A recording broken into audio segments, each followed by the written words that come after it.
my experience working in brand management, I wasn't thinking of it as networking or trying to set myself up for, a business in this field. But, it was hugely invaluable to build a network of people. In this case, peers that I still connect with and that trust me because we've worked together, that were willing to give us a shot.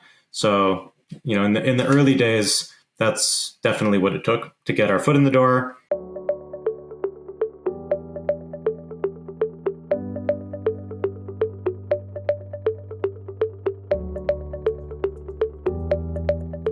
Hi, I'm Mike, co-founder of Connect CPA and your host at GrowthTales. I'm excited for today's guest, Aaron Nemoy, founder of Crowdiate, an alternative model to the typical advertising agency. Crowdiate helps brands uncover big ideas through global creative competition. By leveraging crowdsourcing coupled with world-class strategic planning, creative direction, and production management, Crowdiate helps uncover the best ideas and brings them to life for their customers.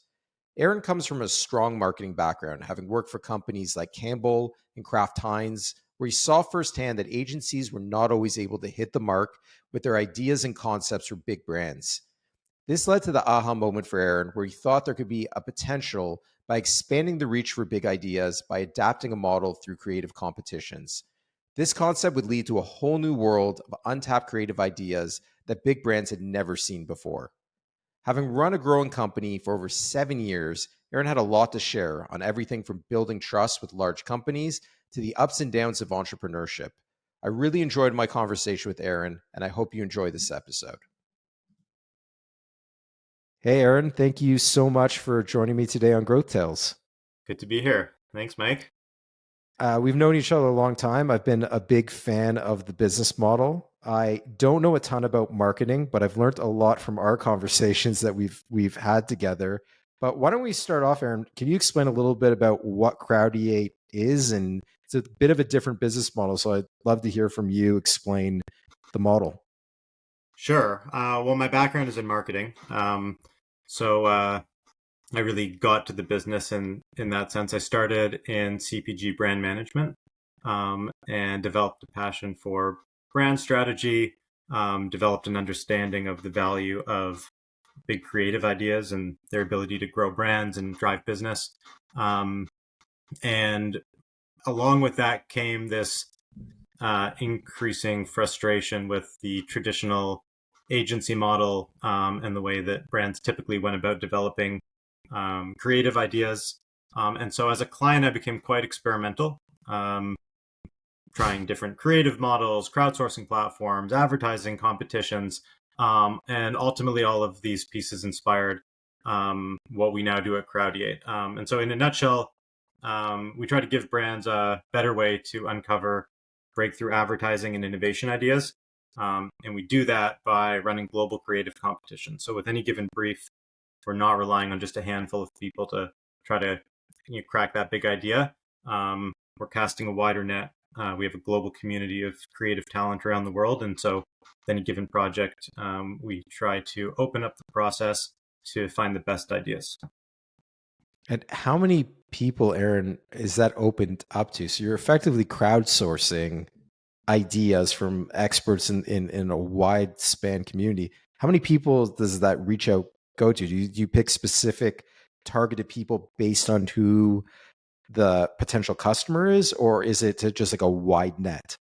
Yeah, when I explain the idea, I think people jump to whatever version of crowdsourcing they're familiar with, which tends to be more of a marketplace of ideas, where people tend to get treated like numbers, and everything's to some extent automated. We try to take a more involved, higher touch approach, and so I guess while we do have a number of people in our community, it's less the big number that we focus on, and it's really more a smaller subset of our community that's actively engaged that we really try to get to know on a personal level. So we work closely with our clients to make sure that the brief, that the strategic inputs that we're feeding into the community are thoughtful,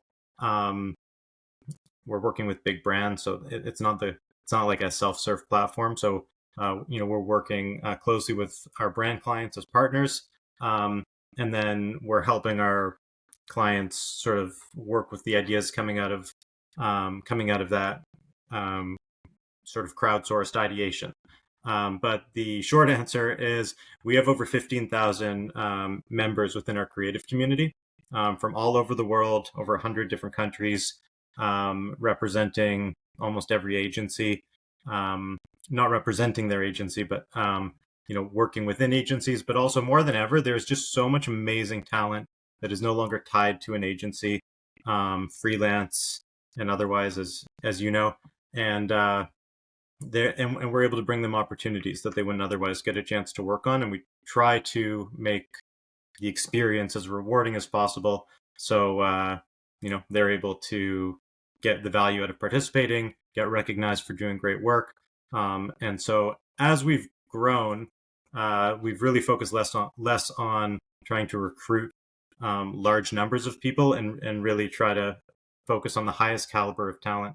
When we started the business, and I still believe this, but the thought was great ideas can come from anywhere. And while that's true, what we found, maybe not surprisingly, is that most reliably, the best ideas are coming from the most experienced creative people who Hmm. actually know what they're doing. And so we really want to appeal to those people and make it as rewarding as possible for them to stay involved. That makes a lot of sense. And I guess quality over quantity, given you mentioned that big brands is who you're serving. So your ICP is like multi-billion dollar, big publicly traded companies. Is that the typical customer? Um, It is. Depends on the type of project that we're working on. But even, within those big companies, ultimately it comes down to the people that we're working with, the clients, and we're trying to find those marketers who believe in the power of ideas, who they want to find a smarter way of doing things, and they're willing to challenge the status quo. And I'm going to pivot here a little bit, but Yeah, I'm sure. kind of curious, Aaron, what made you want to become an entrepreneur? Like you were working in marketing with these big brands already, like gaining experience. And I'm sure there's a lot of opportunity to have grown a marketing career under that type of umbrella because there's not a shortage of big companies building out their brands. Yeah, yeah. What made you want to go out on your own? The question is probably more what made me go into marketing in the first place. That's It's a better one. no, only because my answer is boring. I always wanted to be an entrepreneur. Except for maybe when I was a younger kid, I wanted to be a film director. Or prior to that, a waiter. That was my dream job. But no, as soon as I'd say through most of high school, I knew I wanted to be an entrepreneur because my dad was Mhm. probably, and I was exposed to it and always talking business, and so say it was in my blood or just sort of part of life. And so I went to business school for that reason because I wanted to run a business, and I went into marketing or brand management so that I could learn how to run a business. So Mhm. that first decade of my career, I was working at Kraft Heinz, Campbell's, leading brands like Goldfish and Kraft Dinner, and I was running those businesses. In a general management capacity. But it was really through those experiences I got exposed to what it means to build brands um, and developed a passion for marketing through that experience. So all of that kind of led me to what it is that we're actually doing now. And the actual idea for Crowdiate, did that come from seeing like a gap in the agency model and from your experience, or it was it just kind of organic that you came up with it? How did you come up with the model for, because you obviously saw a pain point that agencies, I guess, weren't effectively solving for these brands in terms of getting amazing ideas for whatever it might be, a campaign, a project, etc. Where did that original idea come from? So yeah, there were a couple of pain points that I was feeling. One was working with agencies. You, and I think I mentioned the brief, creative brief writing is a really core part of marketing, and it's a passion of mine. And we would often, we'd write the brief. We felt pretty good about the strategy going in, and then with a traditional agency, they'll come in after a few weeks or longer, and present a handful of ideas Hmm. that they've been spending that time working on. And we'd walk out of these creative presentations disappointed 9 times out of 10. Just didn't On crack it. all the ideas. Yeah, because usually it's maybe there's 3 or 4 ideas they're sharing, and either they're off strategy or they just didn't feel like they were creative or original enough to get attention. It's not Hmm. easy to come up with an idea that does that checks off all those boxes. Hmm. um, and so um, what I was feeling frustrated by was being shackled to the few 2 or 3 or 4 people that were working on the brief. And it's these were you know world class creative people, but at the end of the day, you're still we're all limited by our own creative sensibilities. And Hmm. when anyone reads a brief or strategy, their mind immediately goes to a certain place. Everyone has their own way of thinking about things. And so there was that. So put that aside for a second. And then on the other hand, the other kind of half of my job in marketing, if you could break it up this way, and in terms of brand building, there's the communication, and then there was the innovation, developing and launching new products. Um, and on that front, it was almost even worse because we weren't even working with an agency. We would just run brainstorm sessions. We'd bring together different people from our team, different Hmm. departments, maybe from our agency, and we would just all together try to brainstorm some new product ideas. And again, we were limited by the minds in the room that were working on the business, and we weren't really getting any fresh perspectives or any external perspectives. And so during this time, I also got exposed to some different crowdsourcing models, and advertising competitions. And the idea of putting out a brief and getting different ideas from bright minds, around the country or around the world, um, I I just found so appealing. It made so much sense to me.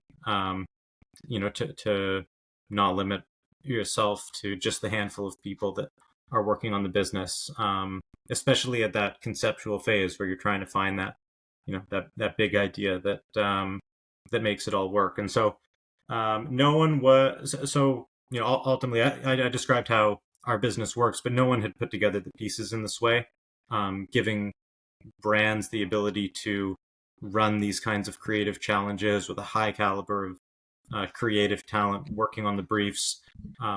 There were some production crowdsourcing platforms for Hmm. filmmakers and graphic designers. Um, and there were some industry competitions that would happen annually, often serving not for profits, but putting it all together in a way that was a viable alternative for brands any time of year, was something that hadn't been done.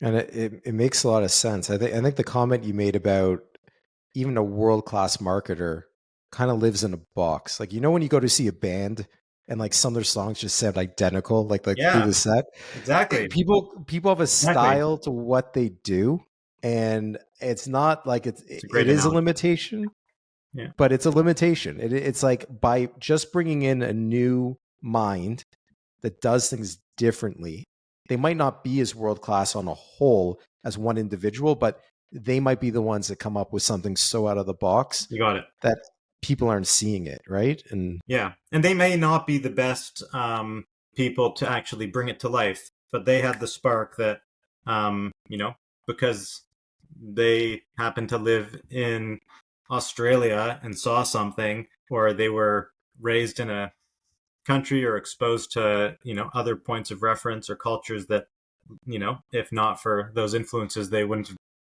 have had that idea. um it's not something that you can replace by just working with a couple people and racking your brains.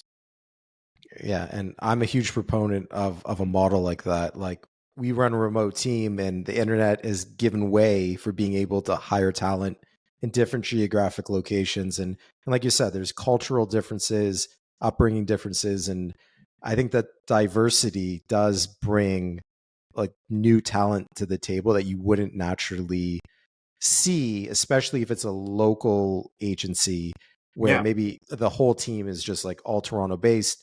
They do things a certain way. yeah. Um, There's very much like a local echo chamber effect that happens, where you can kind of feel like a lot of the work that's happening here feel similar. And for us, when we see ideas coming from different places, you can tell right away, like, oh, this did not come from here, in a good way. But there's so much value in having that diversity of thought, and not for the sake of diversity, the way it's often used, but it is true that because it's a truly democratic system, we're trying to democratize creativity. The best idea wins. We're not looking at gender, race, age, um, and specifically with age, just because of industry dynamics, there's so much ageism. So much of the best talent that has the most experience is no longer, working within the traditional agency system. Like, mhm. the average age of a creative person is in their 20s, whereas I'd say most of our best people are, well beyond that, because they have the experience and the expertise and the various categories that we're working with. So yeah, there's a ton of value in getting that diversity of thought.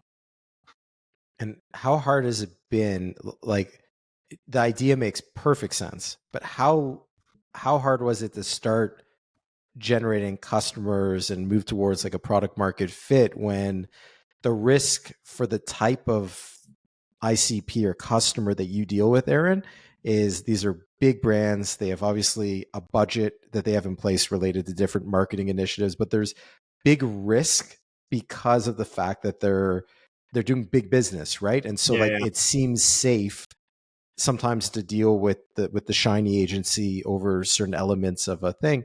How did you first get those first few customers, knowing that there's the risk element, you're new, like how did you build that trust? yeah. No, well, I can see how it would seem risky. Um, I like to think that it's riskier to just rely on your agency team, than to. But you know what I mean. I When know you what you bring mean. No, something I new of to the course. table or a new concept to the Yeah, table, yeah, they need to first for see sure. you deliver one or For two sure. times to yeah. Yeah, but no, there were some marketers I spoke with that felt like, until we could prove ourselves, they would take another look at us once we had some success under our belt. So you always have to find those early customers that are willing to give it a shot. Mhm. Um, and because with our model, we are sort of building a two-sided ecosystem. So we actually need to recruit the creative people to work on the Mhm. projects, and we need the clients to believe that we have those people that can work on the projects. Um, so there was a bit of a chicken and egg situation. We were trying to recruit people, but really it's those projects, especially those big brand projects, where the brand attracts new recruits to join our community. Um, that allowed us to grow that side. So we would try to build up our community, and then it was really, once we found those early customers, that's when we could really promote it and use those initial projects to ramp up our community building. But going back to your question, uh, in terms of how we got those early adopters, uh, I didn't realize it at the time, but my experience working in brand management, I wasn't thinking of it as networking Mhm. or trying to set myself up for a business in this field, but it was hugely invaluable to build a network of people, in this case, peers that I still connect with, and that trust me because we've worked together, that were willing to give us a shot. So in the early days, that's definitely what it took to get our foot in the door. But I think, sort of, as you just said, the model makes sense once you hear about it, and then you need to trust that we can pull it off. But it didn't take long. It didn't take long for us to find that first customer, and then the next, and so we were able to get to profitability pretty quickly. Um, And again, because we're working with relatively big brands, from pretty early on, we were, building up a roster of clients that we could then show to the next prospect, and we got some good success under our belt early. Obviously, we Yeah. were still learning along the way, and with every project, you're learning something new and improving the model. But it actually did work from the start. And that makes a lot of sense because, I mean, you went to a top business school, you were working in a high profile marketing job, so you had good experience. And I think that gave some authority when you were starting out the company. And now if you go to your projects page at Crowdiate, I can see it's Fortune 500 and 100 companies and Yeah, really recognizable brands that you've worked on. So congrats on, by the way, all the success of working on all those companies, because yeah. like it is impressive that you've Thank done all those projects with really well recognizable brands. But I want to ask you now a question about what have the challenges been? Like, I mean, you've now gone to a place where you've proven there's a market, you have repeat business, you're working with those really big customers who are now coming back to you to keep implementing a model to get Well, those ideas. let me say one more. I'll say one more thing on that, and then Yeah. I'll answer your next question here about the challenges. But when we started, the vision was always that we wanted to be a place where the best creative people in the world could come work on some of the best um, brand creative challenges in the world, from brands outside of our local market. And it was really not until COVID where the borders truly came down, and Hmm. we were able to, because to your point around remote work, our community is global and decentralized, but to actually be able to bring briefs from different markets wasn't happening as much. But now we're able to work virtually with clients that are based in the U.S., Hmm. Europe, Brazil, Dubai, you name it, which just makes for just a much more thriving, more interesting, um, place for creatives to work on these challenges. But Is most okay, of that post COVID, you're saying? well, like from early on, like pretty like within a few months of COVID happening, we started working with Amazon in Europe. Um, Oh, wow. uh, and then after that, we had done some work with Hershey's in Canada, but since then we were able to start working with Hershey's in Dubai and the US, Oh, um, wow. and Reckitt in the UK, and then and then it sort of kept, and then we're able to kind of work with these clients in various markets from there. Incredible. Yeah, And I'm gonna take us back to the challenges yeah, because go I for know it. Okay. So there's okay, probably been ask the many, hard but question that I was probably trying to avoid subconsciously. so I guess the question around challenges is once you get that business is hard no matter what, Yeah. and that's for literally everyone. Meaning you've got to hire employees. Sometimes people bring on partners and other people that they're working with and collaborating with on a day to day. And like you said, you had to recruit the talent as well to build out the network side of this business. What has been the most challenging aspect, or a couple of the biggest challenges you've had in getting to where you are right now? Yeah, I may have touched on some of it, but I'd say the biggest challenge probably is that most people aren't aware that an alternative like a model like ours even exists, um, and so they're often not even looking for it, Hmm. assuming that there's no choice other than the status quo. So I'd say just getting on the radar for us has always been the first priority. Um, and then once they're aware of us and they actually want to work with us, they need to convince their team again to try something new and different. Again, this has gotten easier over time as we've amassed more great case studies working with some of these brands like Nestle and Pepsi and others.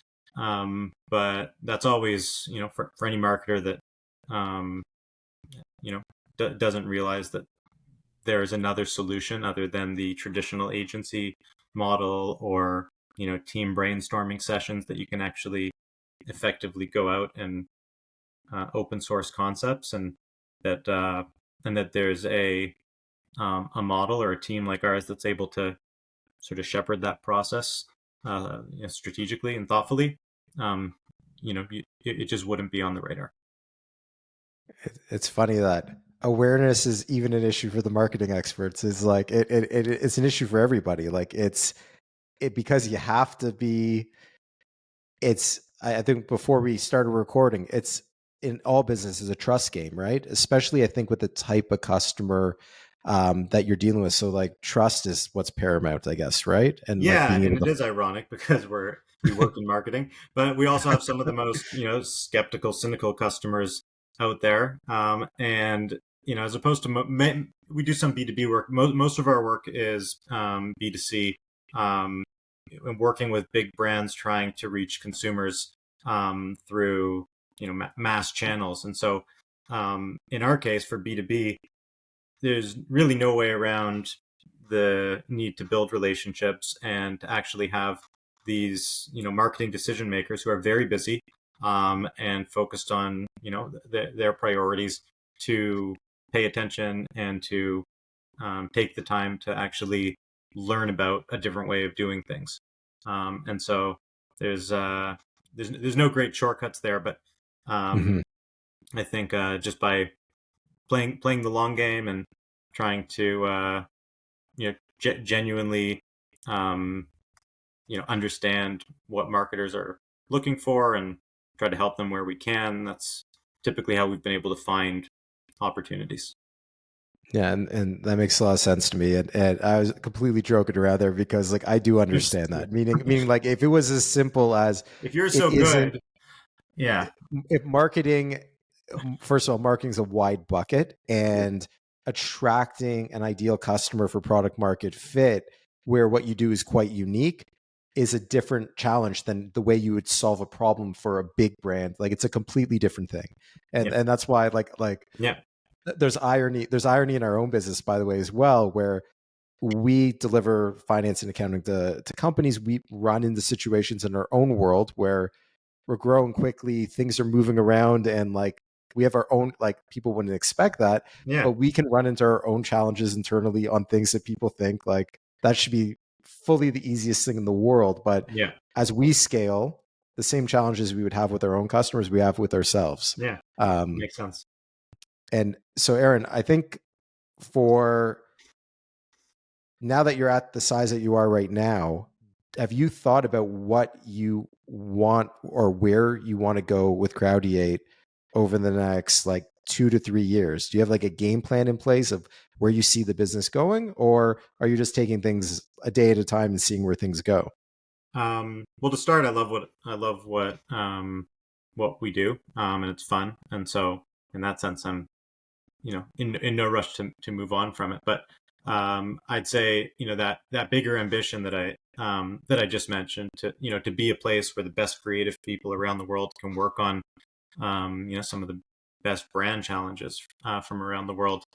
Uh, we're far from reaching the full potential of that ambition right now. Still, the vast majority, 90 something percent of kind of work that we could be doing still just goes to the same traditional agencies. And there's this widespread recognition that the agency model is broken, um, but no one, has any good alternatives, Hmm. unless of course they discover us.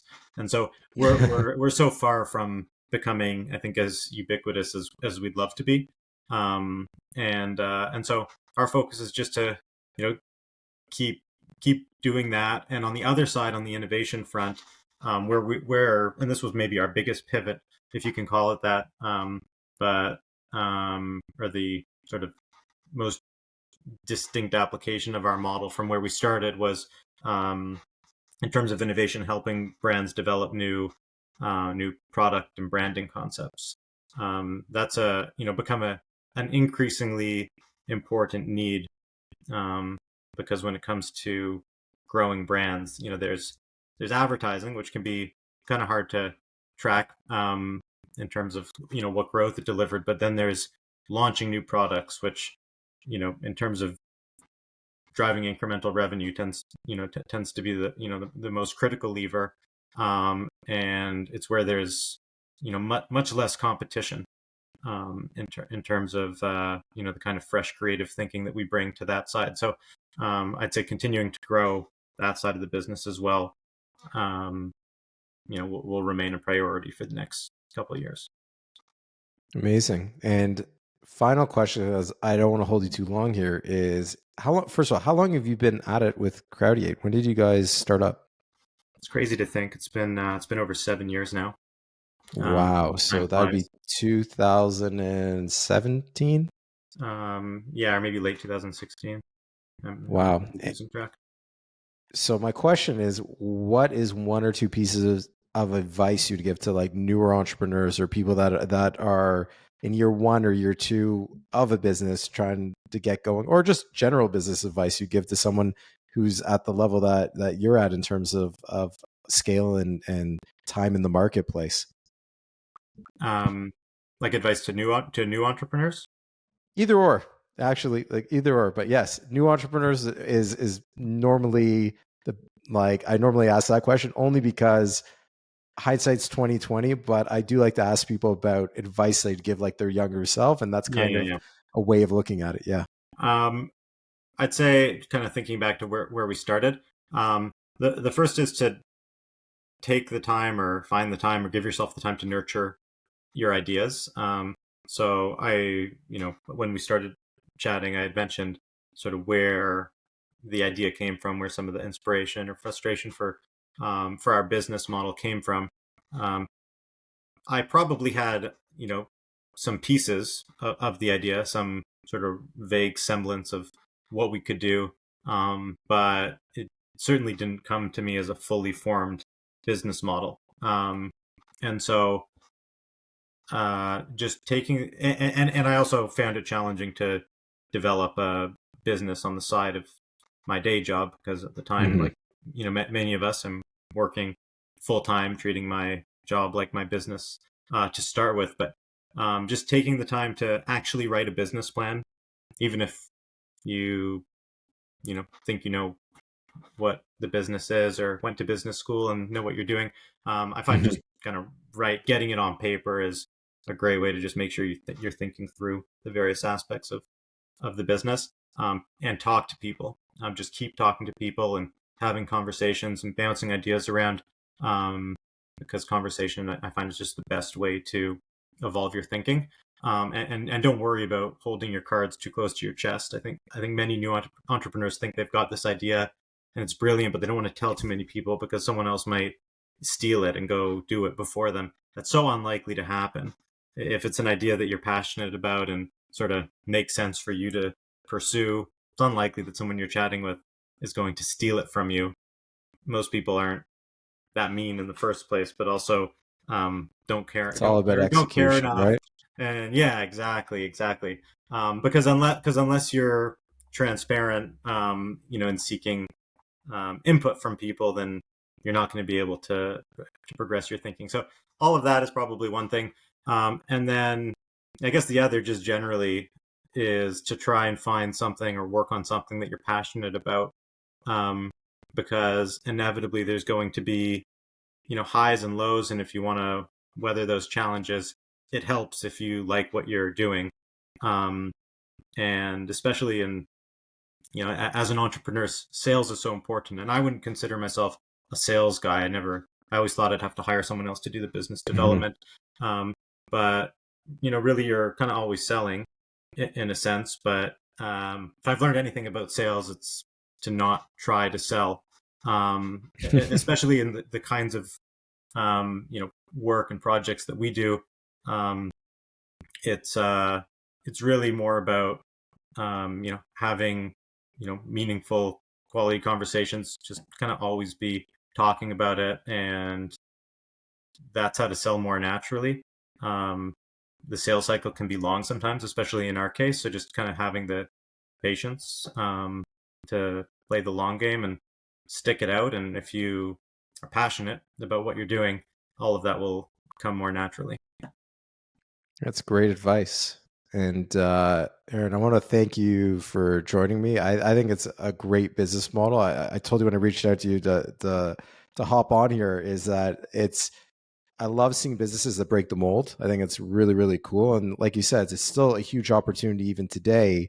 If 90 something percent of business Yeah, is still under the old guard. just That's scratching your the surface. opportunity of like, it's just early innings still. And so thank you for taking the time today. And for anybody who is watching, is the best way to get a hold of you to just check out Crowdiate's website and just like reach out? Yeah, that's a good place. You can reach out to me at Aaron@Crowdiate.com. And Awesome. yeah, thanks for having me, Mike. This was fun. Yeah, appreciate it.